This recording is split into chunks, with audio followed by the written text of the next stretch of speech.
Attack on Titan, Oshinoko ou encore Jujutsu Kaisen, ces animés ont complètement englouti l'actualité anime de cette année. Il suffit juste d'aller sur Twitter pour voir le nombre de posts en lien avec ces différents animés. D'une certaine manière, c'est vraiment cool, ça montre que le genre est devenu ultra à la mode, voire mainstream pour certaines œuvres. Mais d'un autre côté, ça a parfois complètement annexé la sortie d'autres animés, qui méritent complètement de votre attention. Voilà pourquoi aujourd'hui on va parler de 4 animés dont vous êtes sûrement passé à côté. Attention, on exclut cependant les suites ou bien les remakes, donc pas de Link League ou de Trigun Stampede. Undead Girl Murder Farce. L'histoire se passe au 19e siècle, dans un univers qui habite des vampires, des loups-garous et pas mal d'autres créatures dans ce délire-là. On suit donc la petite vie de Tsugaru, qui a pour principale activité de tuer des démons en combat singulier. Tsugaru fera un peu plus tard la rencontre de Ayarindo, une jeune femme de toute beauté, mais à qui il manque un petit quelque chose, son corps entier. Elle lui fait comprendre que celui-ci a été dérobé par un vieil homme d'une extrême intelligence et cruauté. Accompagné de sa servante Shizuku, nos 3 personnages vont partir à la recherche de ce fameux corps, après avoir conclu un certain marché. L'anime est noté 78% sur Anilist, et d'un 8,3 sur Naughty John. Et à mes yeux, cette œuvre mérite beaucoup plus d'attention. Véritable hommage à la littérature policière européenne fin 19e et début 20e,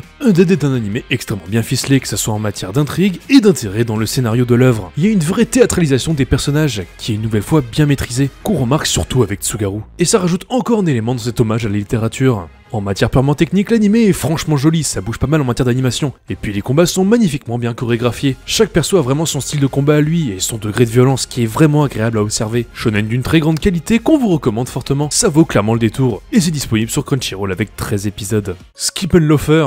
On suit donc Mitsumi qui a toujours rêvé de quitter son petit village japonais afin d'aller dans une université prestigieuse et d'apporter un changement positif dans le monde. Cependant, elle est tellement concentrée sur la réalisation de ses objectifs qu'elle n'est pas du tout préparée à la vie qui l'attend dans un lycée de Tokyo.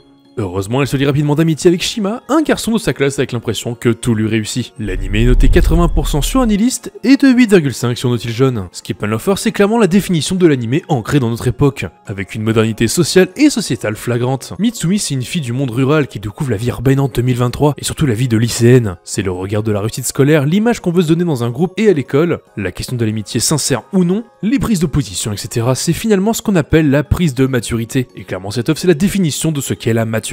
On suit ce groupe de potes qui, au fur et à mesure de l'œuvre, se renforce, devenant une vraie petite famille, prêt à venir en aide à chaque membre du groupe. Et finalement, le lien qui les renforce tous, c'est Mitsumi. Elle incarne la naïveté et l'ignorance sociale, ne s'attardant pas trop sur l'image ou la place dans la société et acceptant toute personne qu'elle apprécie en tant qu'humaine, permettant aux différents membres du groupe de s'ouvrir, ne tenant plus trop compte des différents codes de notre société. C'est dispo sur Crunchyroll avec 12 épisodes. Tengoku Daimakao. Vivant à l'intérieur de grands murs, un grand nombre d'enfants sont élevés et contrôlés, mais s'ils devaient sortir, ils entreraient en enfer, car de l'autre côté, c'est un monde apocalyptique qui les attend. En parallèle, nous suivons Maru et sa garde du corps Kiroko désirant de rejoindre un endroit nommé le paradis. L'anime est noté 80% sur Anilist et 8,7 sur Naughty John. Tengoku Daimakao fait partie de ces œuvres qui vont te retourner le cerveau, du début à la fin. Clairement l'un des gros points forts de l'œuvre est son scénario absolument incroyable. Il y a une véritable maîtrise dans ce domaine. D'un côté nous suivons les enfants dans les murs curieux de ce qui se passe dehors, et de l'autre côté Maru et Kiroko vivant à l'extérieur, désirant de rejoindre un endroit nommé le paradis. Le procédé est simple mais géré avec une grande maîtrise, nous forçant constamment à nous demander si tout se passe bel et bien en même temps, ou non au vu des informations qui nous sont transmises au fur et à mesure. Rien n'est laissé au hasard, et même ce qui peut sembler être du fanservice ou quelque chose de débile est justifié et bien souvent très utile à l'histoire. Je ne comprends pas qu'on en parle aussi peu, alors qu'il a complètement sa place auprès des plus grands. Il y a vraiment une ambiance proche de Chainsaw Man, ou une tension au niveau de SNK.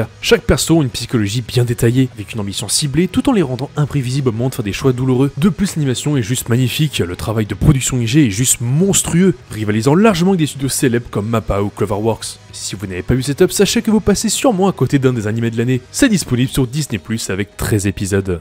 Insomniac After School. Genta est insomniaque. À l'école, il semble donc être fatigué, voire associable. Un jour, dans la salle d'astronomie, il découvre Magari, endormie dans un coin. Insomniaque comme lui, mais bien plus sociable, et lui propose de partager l'endroit pour y dormir en cachette. Leur rapprochement semble les aider à retrouver donc le sommeil. Noté à 79% sur Anilist, ainsi que 8,4 sur Naughty John. Et clairement, c'est une incompréhension de mon côté sur le peu de personnes qui parlent de cette œuvre. On suit le parcours de Genta et Magari dans leur combat face à l'insomnie, se mettant d'accord qu'elle est l'ennemi de leur vie. On suit ce duo extrêmement touchant, cherchant par tous les moyens possibles de combler l'ennui, car dormir pour eux est une véritable mission impossible. L'œuvre nous entraîne dans un univers magiquement naturel, que ça soit sur le milieu de la photographie avec Genta, ou bien l'astronomie avec Magari. L'autre point fort de l'œuvre est aussi le point de vue extérieur, c'est-à-dire les gens autour de Genta et Magari qui comprennent ou non ce qu'est véritablement l'insomnie. Certains la comprennent facilement, d'autres n'en prennent absolument pas compte, voire la rejettent. Enfin, l'autre point sont les émotions, leur transmission est juste grandiose. Et on ressent tout aussi bien les grandes détresses à travers leur tristesse ou leur explosion de joie dans leur regard et leur sourire. Il y a vraiment tout dans cet animé, une histoire passionnante, une thématique forte, une romance subtilement maîtrisée, une animation franchement cool et une photographie absolument incroyable. Juste pour l'expérience, vous devez voir Insomniac After School. Disponible sur ADN avec 13 épisodes. Évidemment, il n'y a pas que ces 4 œuvres qui méritent notre attention en 2023. On aurait pu parler de Nier Automata, The Angel Next Door ou encore Mashle. Mais si vous voulez qu'on parle d'autres œuvres sorties en 2023, n'hésitez vraiment pas à nous le faire savoir en commentaire. Mais aussi nous dire quels sont vos animés dont on a peu entendu parler cette année. Ça nous intéresse vraiment. Merci pour votre écoute, pensez à vous abonner et à liker, et on vous dit à très vite.